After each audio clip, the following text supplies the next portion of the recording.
Hello friends.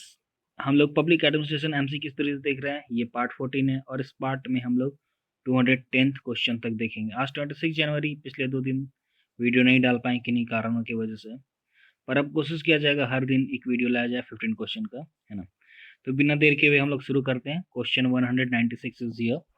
Who appoints the members of the all India services and the central services. ऑल India services और central services के members को कौन appoint करते हैं? Option A president of India, B prime minister of India, C cabinet secretariat और D UPSC. इनमें से कौन अपॉइंट करते हैं ऑल इंडिया सर्विसेज के मेंबर्स को और सेंट्रल सर्विसेज के मेंबर्स को, ये बताना। इसका करेक्ट ऑप्शन क्या होगा? इसका करेक्ट ऑप्शन होगा ऑप्शन ए, प्रेसिडेंट। तो प्रेसिडेंट अपॉइंट करते हैं ऑल इंडिया सर्विसेज के मेंबर और सेंट्रल सर्विसेज के मेंबर को, दोनों के मेंबर को प्रेसिडेंट अपॉइंट करते हैं। ऑल इंडिया सर्विसेज में आपको पता है Indian administrative service, Indian police service और Indian foreign service, sorry, Indian forest service. All India service में क्या क्या आते हैं? Indian administrative service, Indian police service और इंडियन फॉरेस्ट सर्विस। फिलहाल ऑल इंडिया सर्विस में 3 ही सर्विस होते हैं और बाकी सेंट्रल सर्विस में कुछ ग्रुप ए के सर्विस आते हैं, कुछ ग्रुप बी के सर्विस आते हैं। तो ऐसा है, तो इनके मेंबर को यानी ऑल इंडिया सर्विसेज के मेंबर और सेंट्रल सर्विसेज के मेंबर को जो अपॉइंट करते हुए है प्रेसिडेंट ऑफ इंडिया। अगला सवाल है, who recruits the member of the all India services and the central services. ध्यान दीजिएगा, पिछले क्वेश्चन में अपॉइंट्स था, इस क्वेश्चन में रिक्रूट्स है। तो यहाँ ये बताना है ऑल इंडिया सर्विसेज और सेंट्रल सर्विसेज के मेंबर को रिक्रूट कौन करते हैं। Option A president of India, B prime minister of India, C cabinet secretariat और डी यूपीएससी। तो रिक्रूट कौन करते हैं ऑल इंडिया सर्विसेज और सेंट्रल सर्विसेज के मेंबर को? अपॉइंट तो प्रेसिडेंट ऑफ इंडिया करते हैं, पर रिक्रूट कौन करते हैं? तो इसका करेक्ट ऑप्शन क्या होना चाहिए फ्रेंड्स? अगर आप चाहें तो इसका करेक्ट ऑप्शन लाइव चैट में बता सकते हैं, कमेंट करके बता सकते हैं। तो इसका करेक्ट ऑप्शन है option D, UPSC. UPSC all India services और सेंट्रल सर्विसेज के मेंबर को रिक्रूट करते हैं, अपॉइंट तो प्रेसिडेंट करते हैं, पर रिक्रूट यूपीएससी करता है। रिक्रूटमेंट का काम यूपीएससी का है ना। तो आप लोग ध्यान रखिएगा, अपॉइंट प्रेसिडेंट करते हैं ऑल इंडिया सर्विसेज और सेंट्रल सर्विसेज के मेंबर्स को, वहीं रिक्रूट करते हैं, करता है यूपीएससी, है ना। अगला सवाल है, the administrative head of the state administration is. State administration का एडमिनिस्ट्रेटिव हेड कौन होते हैं? Option A governor of that state, B chief minister of that state, C chief secretary of that state और डी इनमें से कोई नहीं, none of above. तो किसी भी स्टेट एडमिनिस्ट्रेशन के एडमिनिस्ट्रेटिव हेड कौन होते हैं ये बताना है। करेक्ट ऑप्शन होगा option A, governor of that state, governor of that concern state. तो किसी भी स्टेट के एडमिनिस्ट्रेटिव हेड होते हैं वो गवर्नर ऑफ दैट स्टेट। अगला सवाल की ओर हम लोग बढ़ते हैं। सवाल है, पब्लिक एडमिनिस्ट्रेशन है, public administration is option A an activity, B a discipline, C a subject study या D all of the above, इनमें से सभी। तो पब्लिक एडमिनिस्ट्रेशन है क्या है? इसका ऑप्शन क्या होगा? ये तो आसान क्वेश्चन है। इसका ऑप्शन होगा ऑप्शन डी, ऑल ऑफ इनमें से सभी। क्यों? क्योंकि आप लोग तो जानते ही, as an activity public administration काफी टाइम से, public administration as an activity काफी टाइम से, पब्लिक एडमिनिस्ट्रेशन का क्या मतलब होता है? Managing the affairs of the people, है ना। ये तो तब से, जब से सिविलाइजेशन एक तरह से कहा जाए डेवलप हुआ तब से, है ना। तो एज एन एक्टिविटी ये काफी टाइम से, वही एज ए डिसिप्लिन ये हाल फिलहाल में डेवलप हुआ। एज ए डिसिप्लिन ये हाल फिलहाल में डेवलप हुआ, और एज अ सब्जेक्ट स्टडी भी ये हाल फिलहाल में ही डेवलप हुआ। हाल फिलहाल का मतलब 1-2 सेंचुरी के आसपास, है ना। तो इसमें इस क्वेश्चन का करेक्ट ऑप्शन होगा option D, all of the above. अगला सवाल है, scientific treatment of bureaucracy is generally attributed to. Option A Karl Marx, B Max Weber, C R Michael, D none of above, इनमें से कोई नहीं। Bureaucracy को scientific treatment किसने दिया था? मतलब ब्यूरोक्रेसी के लिए साइंटिफिक प्रिंसिपल, ब्यूरोक्रेसी को डीपली साइंटिफिकली पढ़ना, ये काम किसने किया था ये बताना है। तो इसका करेक्ट ऑप्शन तो आप लोग को, बहुत लोग को, ज्यादातर लोग को पता ही होगा। इसका करेक्ट ऑप्शन होगा ऑप्शन बी, मैक्स वेबर। क्योंकि मैक्स वेबर ने जिस तरह से ब्यूरोक्रेसी को देखा, जिस तरह से ब्यूरोक्रेसी में ब्यूरोक्रेसी के बारे में लिखा, उस वृहद तरीके से किसी ने नहीं बात किया ब्यूरोक्रेसी के बारे में, और उस तरीके से ब्यूरोक्रेसी के बारे में किसी ने प्रिंसिपल नहीं दिया, किसी ने बात नहीं किया कुछ भी। तो यहाँ जो साइंटिफिक ट्रीटमेंट की बात आती है तो ब्यूरोक्रेसी के बारे में, तो उसका करेक्ट आंसर होगा ऑप्शन बी, मैक्स वेबर। वैसे ब्यूरोक्रेसी का जहां भी बात आता है वहां ज्यादातर केस में मैक्स वेबर ही ऑप्शन करेक्ट ऑप्शन होता है। वैसे फिर भी कभी भी इधर उधर हो सकता है, तो आप क्वेश्चन ठीक से पढ़ सकते हैं। अगला सवाल हम लोग देखते हैं, Administration is long and slightly pompous word, but it has a humble meaning. Who said this? ये स्टेटमेंट किसका है? स्टेटमेंट बेस्ड भी क्वेश्चन आते हैं, तो स्टेटमेंट भी याद रखने का होता है। कुछ इंपॉर्टेंट स्टेटमेंट्स हम करवा देते हैं, है ना। तो पहला ऑप्शन है, option A Henry Fayol, B Pfiffner, C Ian Gladden और डी हर्बर्ट साइमन। तो स्टेटमेंट किसका इन चारों थिंकर्स में से? Correct option is option C Ian Gladden. Ian Gladden ने कहा था administration is long and slightly pompous word but it has a humble meaning. अगला सवाल है, which of the following is not a principle of organisation? इनमें से कौन सा ऑर्गेनाइजेशन का प्रिंसिपल नहीं है, ये बताना। Option A क्लिंटल, B coordination, C hierarchy और डी यूनिटी ऑफ कमांड। इनमें से ऑर्गेनाइजेशन का प्रिंसिपल कौन नहीं है बताना है ये। तो इसका करेक्ट ऑप्शन होगा ऑप्शन ए क्लिंटल। तो क्लिंटल प्रिंसिपल ऑफ ऑर्गेनाइजेशन नहीं है। बाकी coordination, hierarchy, unity of command, अगर आप लोगों ने पिछले वीडियोस देखे होंगे तो इसको हम अच्छे से एक्सप्लेन भी किए कि और क्या क्या है प्रिंसिपल ऑफ ऑर्गेनाइजेशन में। तो यहाँ क्लिंटल नहीं है, बाकी कोऑर्डिनेशन है, हियरार्की है, यूनिटी ऑफ कमांड, तीनों है प्रिंसिपल ऑफ ऑर्गेनाइजेशन। ऑर्गेनाइजेशन का प्रिंसिपल है ये तीनों। तो correct answer is option A क्लिंटल। अगला सवाल है, according to rule of law, rule of law के हिसाब से option A all are equal, सभी बराबर है, B all are equal before, कानून के सामने सभी बराबर है, C bureaucrats are above law, कानून से ऊपर है bureaucrats, D politicians are above law, राजनीतिक लॉ से ऊपर है। क्या होगा रूल ऑफ लॉ का मतलब क्या है? रूल ऑफ लॉ से क्या होता है according to rule of law what? इनमें से क्या करेक्ट ऑप्शन होगा? तो करेक्ट ऑप्शन होगा option B all are equal before law. Rule of law का मतलब ही होता है कि सब कानून के सामने सब बराबर, चाहे वो पॉलिटिशियन हो, ब्यूरोक्रेट्स हो, कोई आम स्टूडेंट हो या फिर कोई भी हो, कानून के सामने सब बराबर है। रूल ऑफ लॉ के हिसाब से यही होता है। So all are equal before law. तो according to rule of law all are equal before law. इस क्वेश्चन का करेक्ट ऑप्शन होगा ऑप्शन बी। अगला सवाल है, uniformity of treatment is considered as an important feature of option A private administration, B public administration, C both private and public administration, D none of above। इसका correct option क्या हो सकता है? Uniformity of treatment किसका feature है? Public administration, private administration, ये दोनों का या इनमें से किसी का नहीं? तो करेक्ट ऑप्शन होगा option B public administration. Sorry यहाँ पे मार्क करना भूल गया। तो जो public administration uniformity of treatment है, ये इंपॉर्टेंट फीचर है पब्लिक एडमिनिस्ट्रेशन का। पब्लिक एडमिनिस्ट्रेशन का फीचर क्यों है? क्योंकि देखिए आप कोई भी हो, लेकिन पब्लिक एडमिनिस्ट्रेशन मतलब एक तरह से गवर्नमेंट है। अब जो गवर्नमेंट है सबके साथ लगभग एक ही ट्रीटमेंट करेगी ना। अब जो प्राइवेट एडमिनिस्ट्रेशन होता है वो अलग अलग लोग के साथ अलग अलग ट्रीटमेंट कर सकता है। उसके पास ऐसा कुछ मतलब उसके पास ऐसा कुछ रूल नहीं है, या फिर ऐसा कुछ नहीं कि आप इसके साथ सबके साथ एक ही जैसा व्यवहार कीजिए, ऐसा कुछ नहीं। लेकिन पब्लिक एडमिनिस्ट्रेशन का जहां भी आता है तो वहाँ यूनिफॉर्मिटी ऑफ ट्रीटमेंट भी आता है।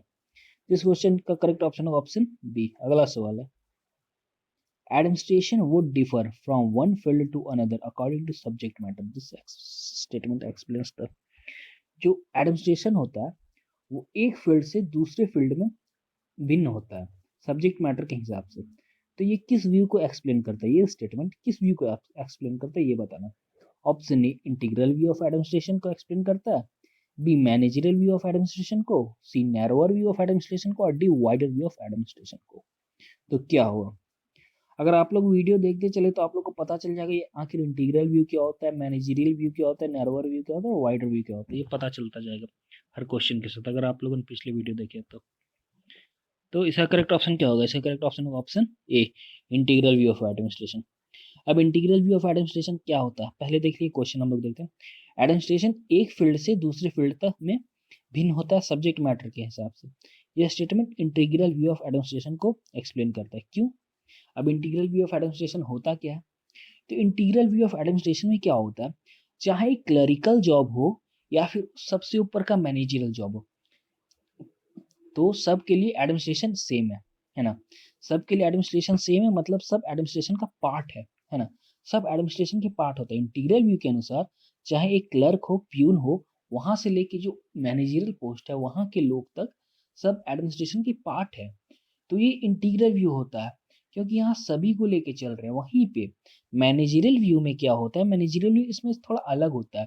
मैनेजरियल व्यू में क्या होता है कि वहाँ सिर्फ मैनेजमेंट में जो बैठे हैं ना लोग उन्हीं लोग को एडमिनिस्ट्रेशन का पार्ट माना जाता है। जो क्लरिकल जॉब कर रहे हैं, जो प्यून का जॉब कर रहा है, उन्हें एडमिनिस्ट्रेशन का पार्ट नहीं माना जाता। मैनेजरियल व्यू के अनुसार वह इंटीग्रल व्यू में सभी को एडमिनिस्ट्रेशन का पार्ट माना जाता है।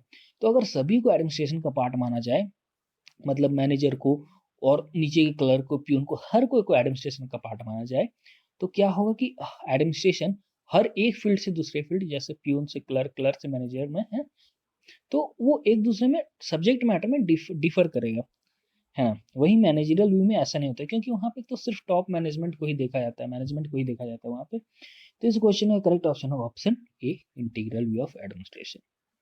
अगला सवाल है, public administration includes all the activities of the government, whether falling in the sphere of the legislative, executive, or judicial branch of the government. This statement reflects the option A, integral view of administration, B, managerial view of administration, C, narrower view of administration, और D, wider view of administration. पिछले question हम लोग integral view और manager view देख चुके हैं, तो आप लोग को ये क्वेश्चन करने में आसान होगा। क्वेश्चन बोल रहा है पब्लिक एडमिनिस्ट्रेशन है, जो लोक प्रशासन है, वो गवर्नमेंट का सारा एक्टिविटी को इंक्लूड करता है, चाहे वो लेजिस्लेटिव एक्टिविटी हो, एग्जीक्यूटिव एक्टिविटी हो, या जुडिशियल ब्रांच की एक्टिविटी हो, ये सारे एक्टिविटी को इंक्लूड करता है। तो ये कौन सा व्यू है? इंटीग्रल व्यू है, मैनेजरियल व्यू है, नैरोअर व्यू है, या वाइडर व्यू है? कौन सा व्यू है? आप लोग को इंटीग्रल व्यू और मैनेजरियल व्यू ऑलरेडी समझा, याद जा चुका है पिछले क्वेश्चन में। तो इस क्वेश्चन का आंसर आपको देना है। इस क्वेश्चन का करेक्ट आंसर क्या होगा, करेक्ट ऑप्शन क्या होगा? इस क्वेश्चन का करेक्ट ऑप्शन होगा option D, wider view of administration. अब वाइडर व्यू ऑफ एडमिनिस्ट्रेशन क्या होता है ये समझिएगा। इंटीग्रल व्यू, मैनेजरियल व्यू हम लोग पिछले क्वेश्चन देख चुके हैं, तो हम लोग वाइडर व्यू ऑफ एडमिनिस्ट्रेशन क्या होता है ये देखते हैं। वाइडर व्यू ऑफ एडमिनिस्ट्रेशन में क्या होता है, जैसे कोई एडमिनिस्ट्रेशन है, वहाँ आप लोग को पता हो लेजिस्लेटिव विंग होता है, जुडिशियल विंग होता है, और एग्जीक्यूटिव विंग होता है ना, एग्जीक्यूटिव विंग या ब्रांच जो भी कह लीजिए, तो ये होता है। तो वाइडर व्यू में क्या बोलता है कि ये जो जुडिशियल ब्रांच है, एग्जीक्यूटिव ब्रांच है, लेजिस्लेटिव ब्रांच है, ये तीनों इंक्लूड हो जाते हैं वाइडर व्यू में। वाइडर व्यू में all activities of government are included. आप समझ रहे हैं ना आप लोग? वाइडर व्यू में all activities of government are included. वहीं नैरोअर व्यू इसका लगभग उल्टा होता है। नैरोअर व्यू कहता है कि all activities of government are not included, only executive branch is included.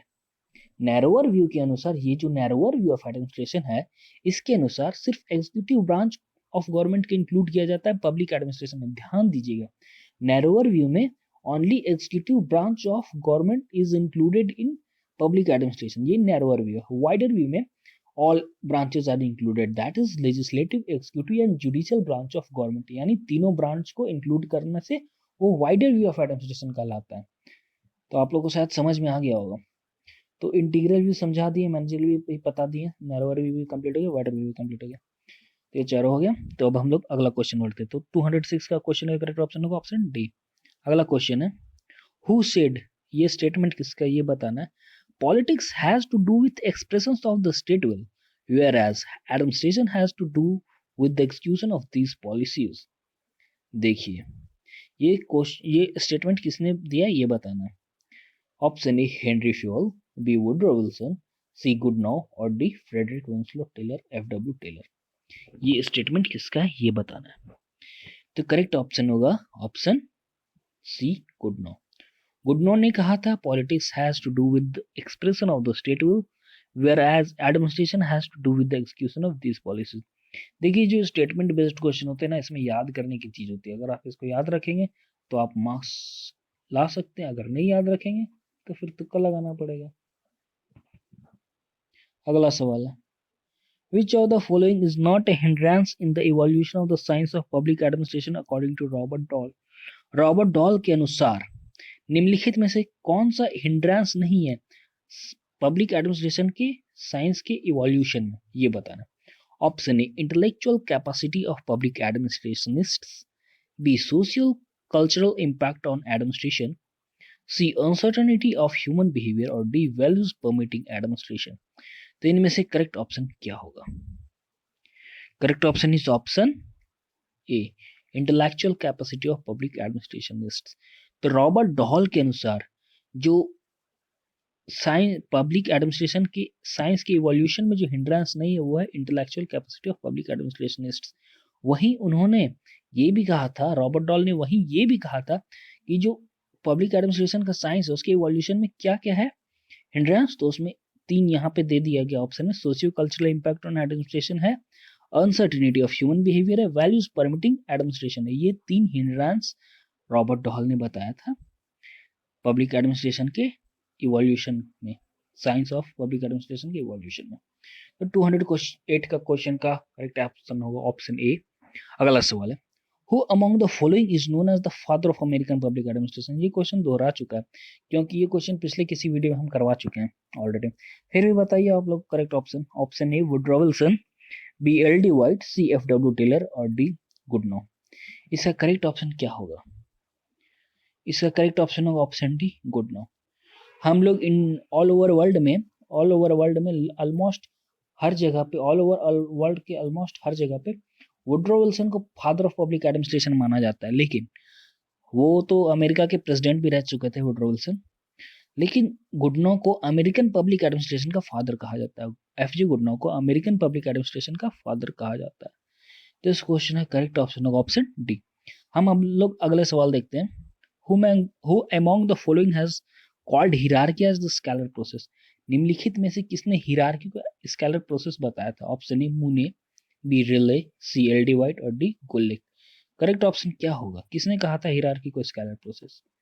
इसका करेक्ट ऑप्शन होगा ऑप्शन ए मूने। मूने ने हिरार्की को स्केलर प्रोसेस कहा था। तो ये भी याद करने का क्वेश्चन है, चीजें है ना। तो ये था क्वेश्चन। और आप लोग सोच रहे हो मोर 15 क्वेश्चंस क्यों नहीं है? क्योंकि लोग का ज़्यादा कमेंट नहीं आता है और लोग कमेंट ही नहीं करते तो फ़ायदा ही नहीं है एक्स्ट्रा क्वेश्चन डालने का। जैसे पिछले कुछ वीडियो में डाला गया था 15 एक्स्ट्रा क्वेश्चन, ये सोच के कि लोग कमेंट करेंगे, लोग खुद से आंसर ढूंढेंगे और कमेंट करके बताएंगे क्या करेक्ट ऑप्शन है, पर ऐसा नहीं हुआ। तो अब से ओनली 15 क्वेश्चन डाला जाएगा, है ना। फिर भी अगर आप लोग को किसी टॉपिक में कुछ कन्फ्यूज़न हो या कुछ आप सजेशन देना चाहते हो तो ज़रूर दीजिएगा, ज़रूर कमेंट करके बताइए। और वीडियो अच्छा लगे तो शेयर भी जरूर कीजिए। थैंक्स। हम लोग फिर वीडियो अगले नेक्स्ट वीडियो में मिलेंगे। थैंक्स।